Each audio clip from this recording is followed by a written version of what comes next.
ሰላም እንኳን ወደ መስታወት ቲዩብ በሰላም መጣችሁ። ውድና የተከበራችሁ እህት ወንድሞቼ አሰላሙ አለይኩም ወራህመቱላሂ ወበረካቱሁ። ሁላችሁም በያላችሁበት በሀገር ውስጥም በሀገር ውጭም ያላችሁ የአላህ ህዝነት ሰላምታ አይለያችሁ። ዛሬ ደግሞ እንደተለመደው አጠር መጠን ያለች ግጥሜን ይዤ መጥቻለሁኝ።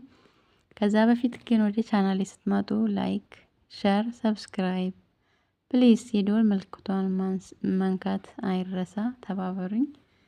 አሁን ቀጥታ ወደ ግጥሜ። የግጥሜ ርዕስ የወሎዎች ምድር ይላል።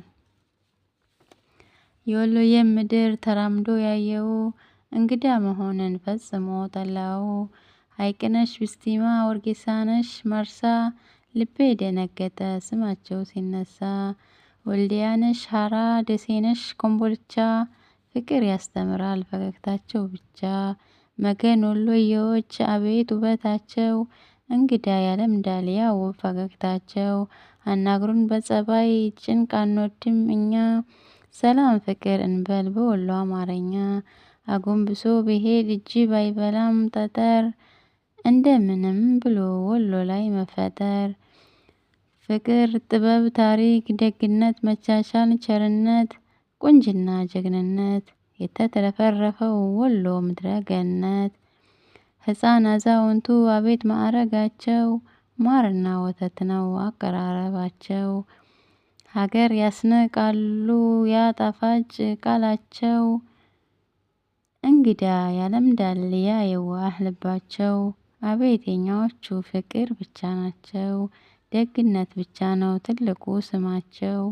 በፍቅር ተሞልቶ ይስቃል አይናቸው ማዕድ አጋርነት ሆኖ ባህላቸው ልብን ይገዛሉ በደግነታቸው።